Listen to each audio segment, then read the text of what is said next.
Bueno, chicos, muy buenos días. Vamos a empezar con la clase de pendiente que estaba programada para la semana anterior, pero vamos a recuperarla hoy día. Ok, vamos a ver el tema de lo que es fisiología del embarazo.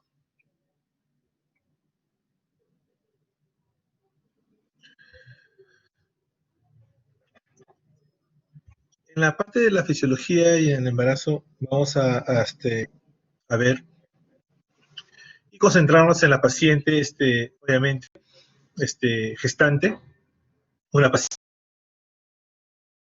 en muchos términos nuevo, en muchos aspectos para ustedes, del aspecto de que ustedes entrevistan a la paciente, de que ustedes se sientan con la paciente e inician una historia clínica.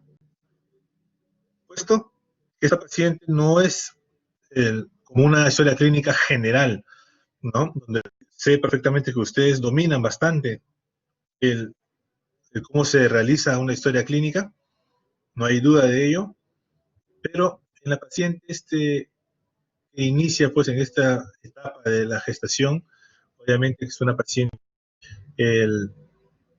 con diferentes cambios, con distintos cambios no solamente locales, sino también sistémicos, ¿no? Que son propiamente fisiológicas del embarazo, de las cuales vamos a tocar de una manera puntual cada uno de ellos para que puedan tener un mayor conocimiento, ¿no? Y puedan pues, fortalecer más su conocimiento con respecto a lo que es el inicio de una gestación y las modificaciones y los cambios que puedan existir, tanto físicos generales como locales de esta paciente. Ok, entonces vamos a empezar por los primeros cambios que puedan existir, que es el aparato reproductor, ¿sí? El primer cambio que va a sufrir, obviamente, es en el punto en que se comienza donde se realiza la fecundación, ¿sí? Desde la ovulación, desde que el óvulo, el ovario, pasa por sus distintas fases, hasta ovocito secundario, se produce la eclosión del óvulo, captado por las fibras de la trompa.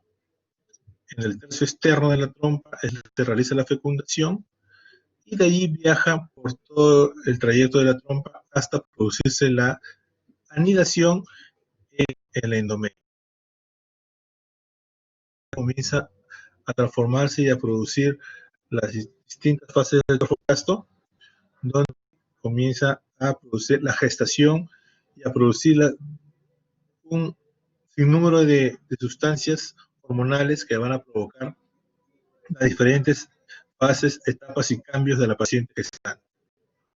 Empezando por el útero, recuerden que el útero es un órgano fibromuscular de consistencia aumentada en forma de una pera invertida, localizada en la cavidad pélvica. Es intrapélvica, donde recién se va a poder asomar o hacer su aparición después de las 12 semanas de gestación, cuando lo tocamos por arriba de la sínfisis del pubis, ¿sí? Mientras, por abajo de las 12 semanas o sin gestación, es un órgano no intrapélvico que solamente se puede tratar y tocar por el examen bimanual, que es el examen ginecológico que realizamos nosotros. Okay. Entonces, el útero es una forma, ¿no?, de una pera invertida, consistencia fibromuscular, ¿no?, consistencia aumentada, de un tamaño más o menos de 6 centímetros, ¿no?, y con un peso aproximado de 60 gramos, el cual, producto del embarazo, se va a transformar, ¿no? Va a haber una hipertrofia de estos músculos, del músculo uterino, un crecimiento producto de las diferentes etapas de la gestación o los diferentes periodos de gestación, en la cual vamos a ver un agrandamiento del útero que puede llegar, ¿no?, hasta la parte external. Okay. Entonces, el útero, que es pequeño, forma a las 12 semanas, ya lo podemos tocar, ¿no?, a nivel de la sínfisis del pubis, formándose de una manera esférica, ¿no?, esférica, abombada, ¿no?, un poco voluminosa, cual ya lo podemos tocar.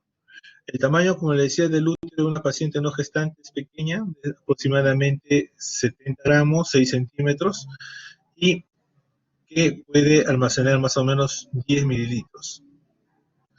En cambio, en una paciente a finales del embarazo, el útero llega a pesar un aproximado de entre 1000 y 1500 gramos, o sea, de 1 kilo a kilo y medio, en la cual puede llegar a almacenar hasta 5 litros de volumen. Dentro de ello, el producto y sus anexos, como la placenta, el líquido amniótico, ¿no? El producto en sí y la carga vascular contenida en el útero. Entonces, miren el tamaño del útero que puede crecer hasta 35, 37 centímetros de los 6 centímetros que lo hace cuando no está embarazada. Y la cantidad de volumen que puede recepcionar, de los 10 mililitros que puede recepcionar a los 5 litros de capacidad que puede recepcionar el útero, ¿no? Y el peso de 60 gramos a 1000 a 1500 gramos de peso que puede ¿no? llegar a este útero a finales del embarazo.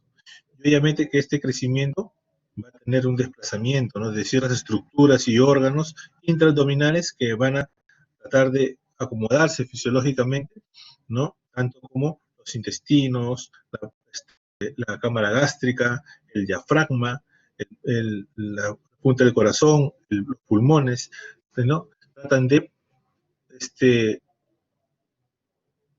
acomodarse y cambiar ciertas fisionomías para tratar de compensar este crecimiento. Cuando ya se hace extrapélvico y comienza a crecer dependiendo de las edades gestacionales que pueda tener la paciente, ¿no? Empieza a hipertrofiarse el músculo uterino desde su parte fúndica, ¿sí? Hacerse más grueso y hacerse más delgado en la parte inferior. Después ya de las 28, 32 semanas, ¿no? El útero empieza a presentar unas ciertas características que ya lo van a ver con mayor precisión cuando hagan trabajo de parto.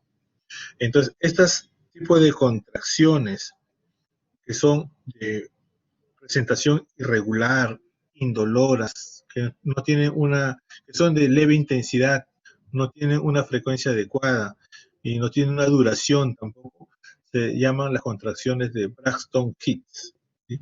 Estas contracciones de Braxton Hicks fueron detectadas por este mismo autor en el año 1872, donde encontró pues, que la fibra muscular lisa presentaba unas ciertas contracciones entre 15 y 25 milímetros de mercurio, las cuales eran percibidas por la madre, pero no causaban ningún tipo de dolor ni incomodidad. Nosotros llamamos las contracciones de Braxton Hicks o las contracciones de acomodamiento, en la cual van a tratar de ubicar en la posición original al producto, ¿no? Para que se realice el encajamiento, para posteriormente estas contracciones son irregulares e indoloras, comienzan a cortarse con el tiempo, ¿no? Sean más regulares y se pueda producir el trabajo de parto, ¿no? Que ya viene a ser unas contracciones con una frecuencia, con una intensidad y con una duración de modificar el cuello uterino, producto de las contracciones uterinas. Entonces, el útero es hiperplásico o es grueso, en otras palabras, a nivel fúndico, ¿sí? Producto de esas contracciones que hace que se hipertrofie el músculo uterino, a nivel inferior lo adelgaza. Y por ende, ¿no? Comienza a formar el segmento y a causar modificaciones en el cuello uterino. Esos son los cambios y modificaciones que pueden existir en el aparato reproductor, que es el útero. También tenemos, ¿no? en la parte inferior el cuello uterino, donde es una parte cilíndrica, alargada, entre 2.5 y 5 centímetros, que contiene un orificio cervical externo, cavidad vaginal, orificio cervical externo, la parte fibroglandular del cuello, el istmo y el orificio cervical interno, que está ya en la parte interna, y de ahí empieza pues, la parte del útero, ¿no? Y en la parte inferior del cuellito está el fondo de saco posterior o el fondo de saco de Douglas, los fondos de saco laterales y el fondo de saco anterior con el piso o el techo de la vagina o el piso de la vejiga, ¿no? Así es. Entonces, este cuellito, en el mes de embarazo, ¿no? El cuello se reblandece, ¿no? Producto de hormona de la progesterona y se pone algo congestivo, una coloración azulada, algo cianótica, producto de la vasodilatación, ¿no? Originada por los estrógenos. Entonces, este cuellito obviamente se hace abombado y cambia su coloración, ¿no? De las cuales nos hacen sospechar que esta paciente probablemente puede estar embarazada, ¿no? Son ciertos signos que ya lo vamos a conversar. Este cuellito junto con la hipertrofia e hiperplasia de sus glándulas, obviamente se va a hacer un poquito más voluminoso, ¿no? Más reblandecido y se va a pronunciar por su mayor tamaño, ¿no? Dentro de la cavidad, dentro del orificio cervical externo e interno está el istmo y en ese canal se encuentra gran cantidad de secreción mucosa, ¿sí? Que son ricos en citocinas e inmunoglobulinas, la cual va a ser como un tapón, lo que se llama el famoso tapón mucoso, que va a evitar, pues, ¿no? El ascenso y la penetración, pues, de gérmenes que puedan, ¿no? Contaminar la cavidad intrauterina o la cavidad amniótica, ¿no? Y que pueda producirse desenlaces como ruptura prematura de membranas, ¿no? O infecciones. Cuando se produce ya el inicio del trabajo de parto, existe una modificación del cuello, se dilata ligeramente y expulsa el tapón mucoso, que puede estar acompañado de sangre o no. Y esto ya es el inicio de un inicio de trabajo de parto.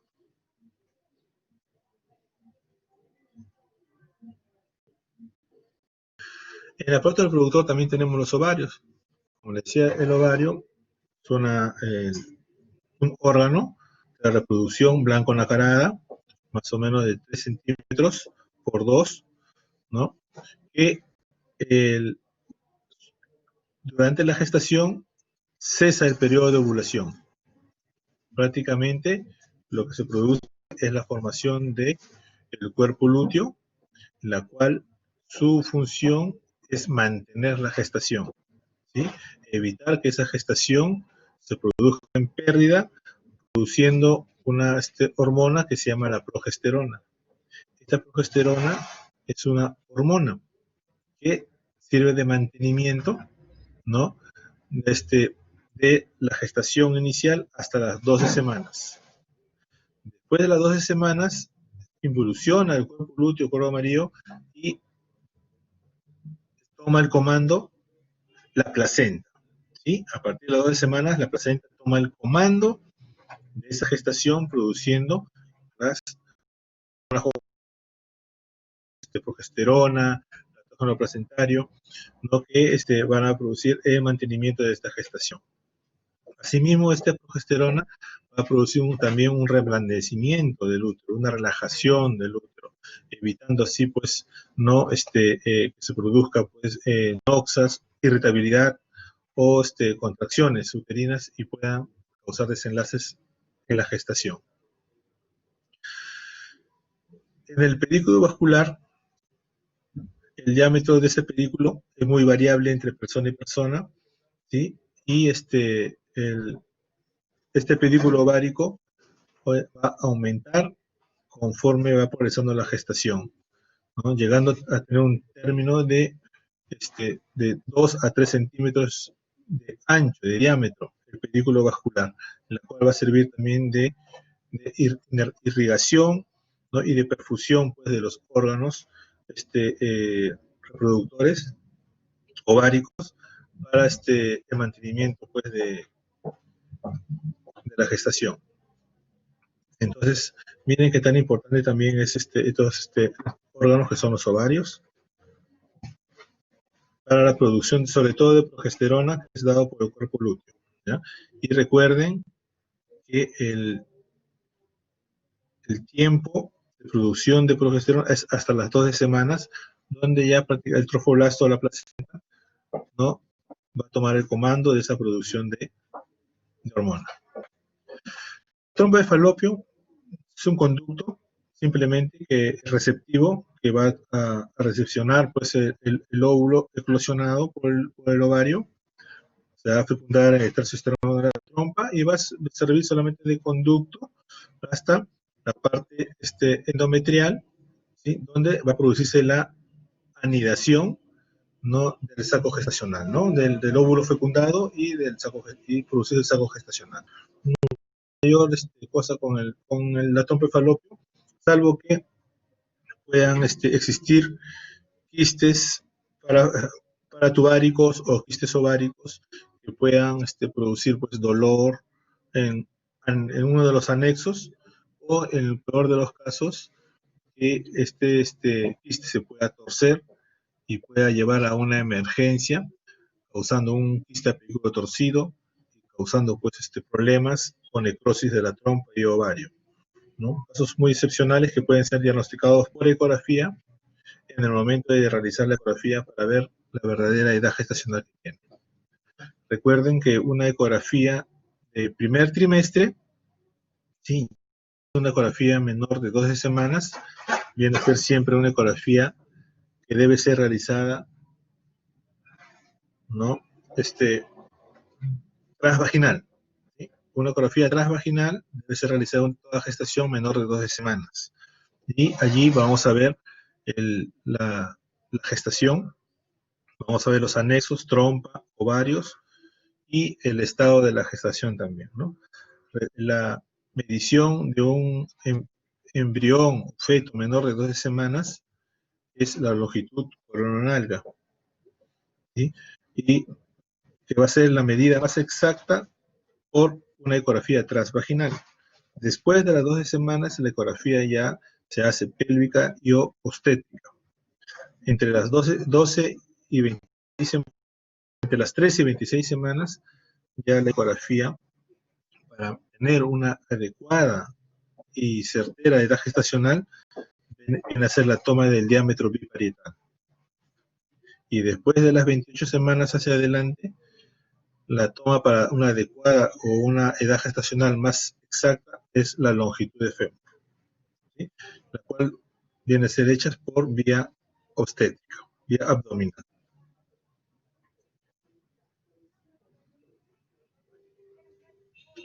En el aparato reproductor también tenemos la vagina y la parte perineal. La vagina y la parte perineal también tienen parte importante también en la parte final prácticamente de la gestación, puesto que allí, ¿no?, se va a realizar pues la famosa episiotomía, ¿no?, y sin la cual no podemos proteger bien, podemos causar desgarros o laceraciones o hematomas, pues, si es que no es protegido adecuadamente debido a la alta vascularización que existe en este tipo en esta parte de la región perineal y la vagina. Asimismo, en un inicio de la gestación podemos ver pues la vascularización en las paredes laterales de la vagina, ¿sí?, viendo también la coloración azulada, ¿no?, dando el signo del famoso Chadwick. El signo de Chadwick viene a ser la coloración azulada o violácea de la parte de la mucosa vaginal, ¿ya? Recuerden recuerden este signo, que es muy importante, que puede ser parte del examen. También hay un reblandecimiento de la fibra, ¿no?, de la parte perineal, ¿no?, puesto que está formada por bastante colágeno y elastina, y esto es muy importante porque a la hora del canal del parto, del periodo expulsivo en la que va a salir la cabeza fetal, va a haber una elongación, ¿no?, un elongamiento de esta parte perineal, de la cual, si no es protegida adecuadamente, puede producirse desgarros, ¿no? Así es. Entonces, recuerden esta parte de la parte perineal, que es muy importante, sobre todo en la parte del trabajo de parto y sobre todo en el periodo expulsivo. En la parte vaginal, aparte de la coloración violácea, aparte de la coloración media azulada, como el signo de Chaui, vamos a ver también que el pH de la vagina, ¿sí?, es entre 3.5 y 6. Es un pH ácido, ¿sí?, que es adecuado para el lactobacilo de Doverley y así evitar infecciones sobreagregadas. Pues es muy importante que también mantener este pH ácido, que es un mecanismo de defensa fisiológico de la vagina.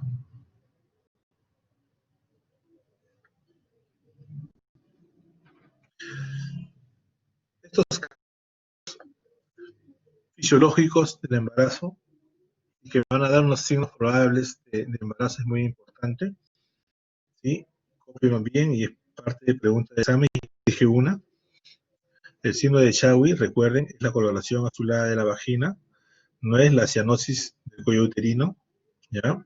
No vayan a poner coloración azulada del cuello uterino, Chadwick, ¿sí? Tengan mucho cuidado. Entonces, miren, recuerden, signo de Chaui, coloración azulada de la mucosa vaginal, de las paredes vaginales, Godel, cianosis y rebrandecimiento del cuello uterino. El signo de Ladin es el rebrandecimiento de la línea media anterior de la unión útero-cervical. El signo de Hegar es muy importante. Hegar es el ensanchamiento de la región rebrandecida del istmo, ¿sí? Es el cuellito, todo el cuellito y el istmo que se hace bastante rebrandecido, ¿sí? Se hace bastante suave, inclusive ligeramente abombada también, el signo de Hegar. McDonald es el útero flexible en la unión útero-cervical. Es el signo de von Frewald, rebrandecimiento irregular del fondo uterino, ¿no?, sobre el sitio de implantación. Y de Hegar-2 es el rebrandecimiento irregular del fondo uterino en las regiones corneales, ¿no? Lo más importante y que clínicamente lo podemos diagnosticar es el signo de Chadwick, el signo de Godel y el signo de Hegar, ¿sí? Tengan en cuenta muy bien esos tres tipos de signos, que es importante para la parte clínica y que obviamente su presencia nos hace pensar que probablemente exista un embarazo.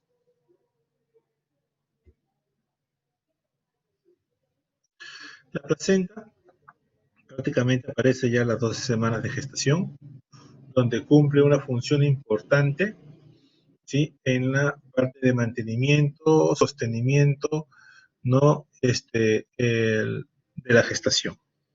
Sobre todo al inicio, después de que el cuerpo lúteo cumple su función hasta las 12 semanas, de allí el comando lo cumple la placenta, ¿no?, produciendo sus hormonas, sobre todo la progesterona, que va a ser el causante de producir esta hormona, que es la progesterona, que va a ser el causante de producir la hipomotilidad sistémica, ¿sí?, a nivel de todo el cuerpo, ¿sí? Va a formar también los acinos a nivel del mamario, los acinos, va a producir la hipomotilidad intestinal, hipomotilidad vesical, la hipomotilidad gástrica, la relajación de todos los esfínteres, ¿no? Y va a producir, pues, obviamente, dado por la placenta, ¿no? Esta placenta, conforme va creciendo, también tiene, cuando han revisado placenta, tiene sus oleadas de presentación. Ya llevaron placenta, creo que ya hicieron esta fisiología de la placenta, donde hay una primera oleada de la presentación, y la más importante, que es la segunda oleada de la presentación, donde obviamente cualquier interferencia en la segunda oleada puede ser, ¿no?, una mala invasión trofoblástica, puede dar a cabo más adelante problemas hipertensivos desde el embarazo, ¿no?, que ya lo van a ver en su momento cuando hagan hipertensión inducida por el embarazo. Entonces recuerden que esta placenta, como órgano funcional, ¿no?, como si fuera corazón, pulmón, va a nutrir, alimentar, a realizar la transferencia de nutrientes, ¿no?, hormonas, oxígeno hacia el producto, para que pueda desarrollarse, ¿no? Adecuadamente. Cualquier anoxa o alteración en la placenta va a repercutir tanto en la fisiología como en el metabolismo del producto. Entonces, la placenta cobra comando a partir de las 12 semanas. Y empezamos con los cambios sistémicos dadas, ¿no? Por los cambios fisiológicos de la gestación. Conforme el útero va creciendo, va desplazando, ¿no? Los órganos intraabdominales. Al desplazar los órganos intraabdominales, se tratan de acomodar, ¿no? Los intestinos, la parte cámara gástrica, pero existe una elevación fisiológica del diafragma, ¿sí? Donde de alguna u otra manera va a ser compensatoria para tratar de suplir, ¿no? La respiración, obviamente, para la madre gestante. El diafragma, como les decía, se eleva casi 4 centímetros, ¿no? El diámetro transversal de la caja torácica aumenta, ¿sí? Aumenta y más o menos 2 centímetros. Y la circunferencia torácica también aumenta en casi 6 centímetros, miren. Entonces, disminuye un poco la parte longitudinal, pero la parte transversal se ensancha un poco. Es un mecanismo de compensación. Se crece el útero, 37, 38 centímetros, eleva 4 centímetros el diafragma, entonces como que la longitud del tórax disminuye, pero su parte transversal lo ensancha, ¿no? La parte transversal, la caja torácica lo ensancha en 2 centímetros y su circunferencia torácica en 6 centímetros. Es un modo de compensación producto de la elevación del diafragma y la disminución prácticamente del diámetro longitudinal del pulmón.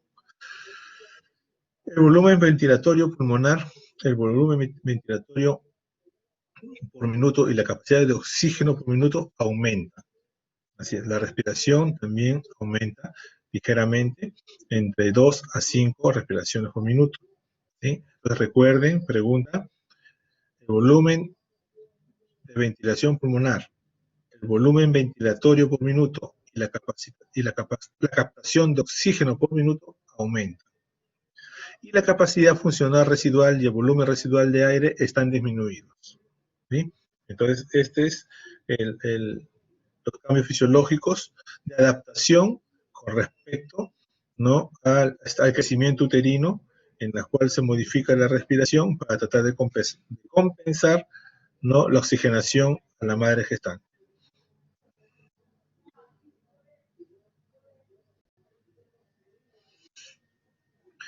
El consumo de oxígeno aumenta en 15 a 20%. El aumento de la ventilación pulmonar aminora la presión de CO2 y de manera paradójica produce una disnea, que es fisiológica y compensatoria. La disminución de esta presión de CO2, ¿no? materna facilita el transporte de CO2 del feto a la madre, lo que le llaman el efecto Aldán. No es el efecto Bohr, es el efecto Aldán, ¿sí? Les vuelvo a repetir para que no se confunda con el efecto Bohr. El consumo de oxígeno aumenta de 10 a 15%, el aumento de la ventilación pulmonar disminuye la presión de CO2 y de manera paradójica se produce una disnea compensatoria. La disminución de esta presión de CO2 materna facilita el transporte de CO2 del feto a la madre. Para compensar esta alcalosis respiratoria fisiológica, el bicarbonato decrece el 26 a 22 milosmoles. Como resultado del pH sanguíneo, apenas se encuentra aumentado, ¿no? incrementando la afinidad de la hemoglobina materna por el oxígeno, disminuyendo la capacidad de liberación. Esto sí es el efecto Bohr, ¿sí? Entonces, no se vayan a confundir el efecto Aldán con el efecto Bohr. El aumento del pH sanguíneo incrementa el 2,3-difosfoglicerato, contrarrestando el efecto Bohr y desviando la curva de disociación del oxígeno a la derecha, facilitando así el paso del oxígeno al feto, ¿sí? Esto lo hemos aprendido en bioquímica, estamos solamente haciendo un recordaris de todo lo que es el equilibrio ácido básico ha sido base de la respiración, ¿no? En los cambios fisiológicos de la respiración, ¿no? Entonces, vamos a ver cómo esta curva de la hemoglobina se pega a la derecha, ¿no? Facilitando el paso de oxígeno al feto.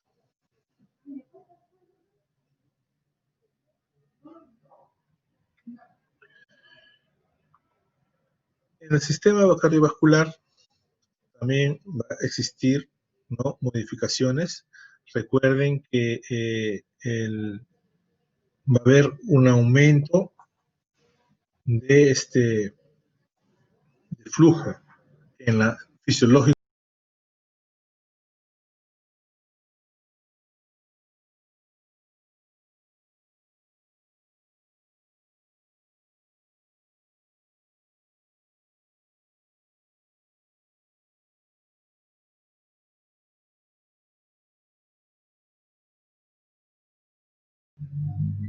Perdón, se me fue la red. ¿Me escuchan, chicos? Ahora sí, doctor. Ok, disculpen, se me fue la red, disculpen, no me había dado cuenta. Gracias. Ok, listo. Entonces, en el sistema cardiovascular también va a haber modificaciones y cambios fisiológicos que van a ser compensatorios también producto del aumento del gasto cardíaco que existe. Recuerden que va a haber un 25 a 30% de aumento de volumen fisiológico normal de la gestante, la cual el corazón tiene que tratar de compensar ese aumento de volumen, produciendo un mayor gasto, mayor fuerza de actividad, mayor gasto, para poder hacer que la sangre llegue a todos los sistemas de la economía. Entonces, también es bastante importante, puesto que el diafragma, a la hora que también se eleva 4 centímetros, también desplaza ligeramente hacia la izquierda la punta del corazón. Inclusive se puede ver un ligero derrame laminar que no tiene significancia clínica, pero que se evidencia como si fuera un derrame fisiológico pericárdico a nivel cardíaco. Entonces, esto también se ve, ¿no?, por producto de el aumento de volumen, ¿no?, por el crecimiento del útero. Se considera también un soplo sistólico, funcional, tipo 1, 2, 3, pero como les decía en la práctica a mis alumnos, por lo personal, yo no lo he escuchado ni un soplo. Quizás los cardiólogos que tienen mejor oído y que están más entrenados pueden escuchar los soplos. Un grado 2, que es pequeño, nosotros escuchamos un soplo grado 4, ¿no? Que son un poquito más groseros, o al menos se nos pasa. Pero en la fisiología existe un soplo prosistólico. Recuerden que cualquier tipo de soplo diastólico se considera patológico, ¿ya? Ojo, cualquier soplo sistólico no hay ningún problema, se puede considerar fisiológico o normal, pero si encuentra un soplo diastólico, considerar patológico. Como les decía, la parte del diafragma se eleva 4 centímetros, desplaza el corazón hacia arriba y hacia la izquierda, ¿no?, sin causar modificaciones y alteraciones, es un cambio fisiológico, y la frecuencia cardíaca puede aumentar en reposo hasta 10 latidos por minuto, ¿no?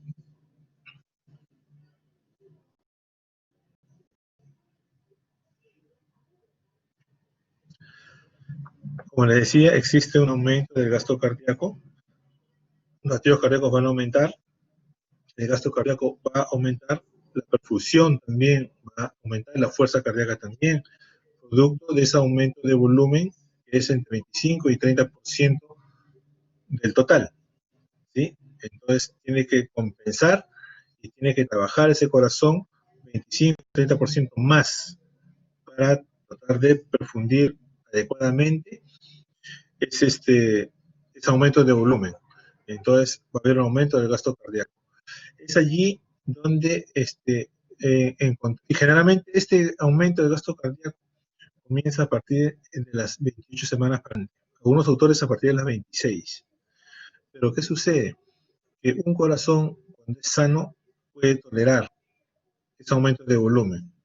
pero cuando existe una patología cardíaca, que tal vez en reposo o manteniendo su volumen normal, trabaja normalmente, pero hay patologías cardíacas que a veces lo detectamos en el embarazo, puesto que ese corazón no está acostumbrado a trabajar con 30% más de volumen y empiezan los problemas cardíacos generalmente, las patologías congénitas que no han sido detectadas adecuadamente en un inicio y que han podido vivir toda su vida sin ninguna complicación y que en el embarazo comienza a repercutir sobre ese, ¿no? Ocasionando problemas cardíacos y que de manejo del intensivista y del cardiólogo, y que a veces nos exige terminar con la gestación porque no puede manejar bien la parte cardíaca de la madre gestante. Entonces hay que tener bastante cuidado con la parte cardíaca y con ese aumento del 25 al 30% de volumen. Entonces el gasto cardíaco aumenta a partir de la quinta semana de gestación, va a haber un aumento del gasto cardíaco, donde esto se va a ver ya con mayor claridad después de las 26 semanas. El fenómeno de compresión vascular también es bastante descrito por compresión del útero. Recuerden que el útero, mencionarles en la parte donde hicimos útero, recuerden que el útero, cuando va creciendo, va teniendo una rotación fisiológica a la derecha. Como que a veces yo me siento y me apoyo más a la izquierda y llevo todo mi peso hacia la izquierda. Igual, el útero, conforme va creciendo, aumentando de volumen y aumentando los meses de gestación, el útero tiende a rotar fisiológicamente hacia la derecha. O sea, existe la dextrorotación, ¿no? Del útero. Y puede comprimir los vasos que pasan en el lado derecho, que sobre todo es la vena cava, ¿sí? La vena cava. Entonces, obviamente, esta compresión de vena cava puede llevar pues a problemas de hipotensión, problemas de náuseas, desvanecimiento, ¿no? Y obviamente problemas de hipoxigenación al producto, ¿no? Y por eso que se recomienda que cuando se acueste o duerma al izquierdo, ¿sí? Cosa que así no comprime ningún vaso y su perfusión viene a ser adecuada. Entonces, tampoco se recomienda que duerma de cúbito dorsal, o sea, totalmente mirando hacia el techo. ¿Por qué? Porque detrás del útero está la aorta, y comprimir la aorta y puede producir, ¿no? También problemas de perfusión, ¿no? Náuseas, desvanecimiento, hipoxia. Entonces, puede producir todo ese tipo de problemas. Entonces, en este tipo de compresión vascular dado por el útero, ¿no? Hay que tener mucho cuidado porque a la hora que se realiza el examen, a veces las pacientes pues, sienten sensaciones de desmayo, sensaciones de ahogo, de desesperación, y es porque están comprimiendo, o si es lado derecho, la vena cava, o si es de cúbito dorsal, por detrás la aorta, ¿no? Así. Ahora, dice, doctor, ¿y cuál de estas dos compresiones vasculares es la más grave? ¿La compresión de aorta o la compresión de la vena cava? Entonces, obviamente, si la aorta es un vaso grueso que es arterial, entonces yo digo de repente es la aorta. No, pero la aorta, no, la compresión, la más delicada es la vena cava. El síndrome de vena cava es por compresión de la cava y el efecto Poseiro es por compresión de la arteria aorta, ¿sí? ¿Por qué es más delicada o más grave, se puede decir, la compresión de la vena cava? Porque cuando comprimo la arteria aorta, la paciente bruscamente va a sentir una sensación de ahogo, de desmayo y se va a sentar bruscamente, porque es así. Siente que como que se corta y se sienta desesperadamente, se ahoga, quiere respirar, está mareada y se siente desmayar, pero se siente. En cambio, la compresión de vena cava, al comprimir la vena cava y se puede dormir comprimiendo la vena cava y los síntomas de desesperación, de ahogo, no son tan severos como la arteria aorta. Y la hipoxia lo va a sufrir el producto, hipoxia lo va a sufrir la mamá, de repente puede tolerar esa hipoxia, pero el producto puede salir afectado producto de esa compresión de vena cava. Entonces hay que tener mucho cuidado, ¿no?, del síndrome de vena cava y el efecto posterior, con respecto a lo que es compresión vascular. Entonces, miren, la presión arterial disminuye en los primeros 2 trimestres, ¿no? Existe una vasodilatación fisiológica producto de la progesterona, ¿sí? Una vasodilatación, aparte de que no hay mucha compresión vascular todavía, el corazón está libre, produce una compresión normal, ¿no? El gasto cardíaco está normal. Esto debido a una resistencia vascular, comienza a disminuir pues la resistencia vascular, ¿no? Y hay un efecto relajante, como le digo, de la progesterona sobre el músculo y produce una vasodilatación y por ende produce pues una leve disminución, ¿no? O un mantenimiento de la presión arterial, se puede decir. Pero ya en el tercer trimestre la presión arterial se eleva efectivamente por efecto de que el corazón tiene que hacer mayor gasto, vencer mayor fuerza, vencer mayor resistencia al paso de la sangre, producto de los volúmenes que están ya aumentados en esa edad.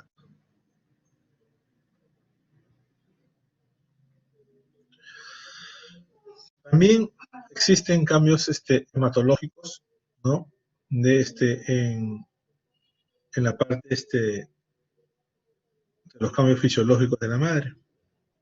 En estos cambios fisiológicos, obviamente que vamos a ver sobre todo lo que respecta la hemoglobina, que es algo muy importante.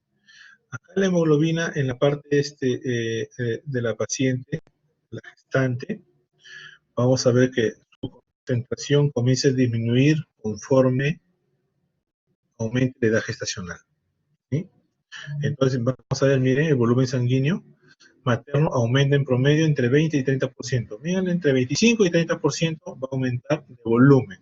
Este volumen, obviamente, no es que la paciente pierda sangre o esté anémica porque pierda, sino que existe una hemodilución por este aumento de volumen, que hace que la concentración de hemoglobina y hematocrito disminuyan, ¿sí?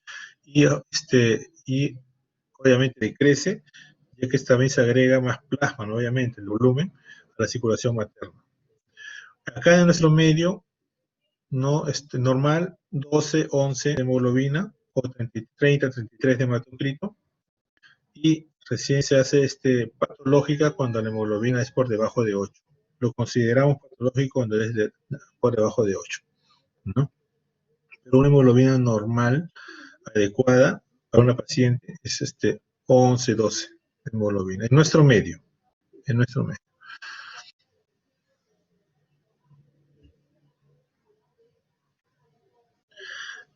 Esta hemoglobina está diluida, ¿no? Sobre todo va a afectar a la parte materna, nunca al feto. El feto nunca pierde, el feto sí tiene su transferencia de oxígeno, de nutrientes, de hormonas, sustancias, el bebito crece, desarrolla y tiene su cantidad adecuada y su contracción adecuada de hemoglobina. La que va a sufrir los cambios de disminución de hemoglobina va a ser la madre, que puede repercutir sobre en la última etapa del trabajo de la gestación, puesto que ya entra en trabajo de parto. Y recuerden que en un trabajo de parto, al final del trabajo de parto, la cantidad de sangrado que pueda perder es entre 500 y 600 centímetros cúbicos. Si fuera una cesárea, ¿no?, va a perder entre 1000 y 1200 centímetros cúbicos de sangre normal, sin complicaciones, ¿no? Porque si tuviera alguna complicación como atonía uterina, o un desgarro perineal, un desgarro cervical, un desgarro de mucosa vaginal, va a sangrar, puede ser un poquito mayor el sangrado. Alguna cesárea, y de repente ha habido una una atonía uterina, no, la placenta está muy mal insertada, o ha habido un desgarro de la parte donde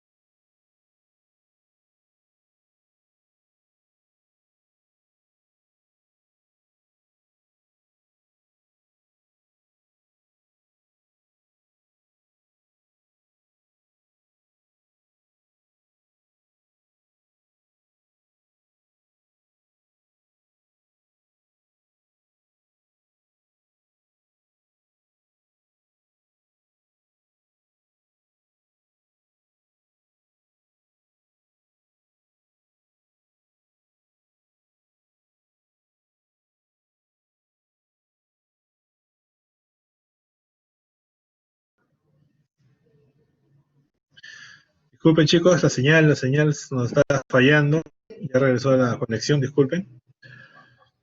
Estas pacientes deben ser suplementadas con hierro para compensar así, ¿no? Esta carencia pues, o esta disminución de hemoglobina. Los requerimientos de hierro en el embarazo alcanzan casi los 1000 miligramos en total, ¿no? 300 miligramos se transportan de manera activa al feto y la placenta, que es lo mínimo requerido. 200 miligramos a 300 miligramos se pierden, ¿no? Por vías de excreción digestiva, no se absorben. Y 500 miligramos se usan en incremento del volumen total de eritrocitos circulantes, ¿sí?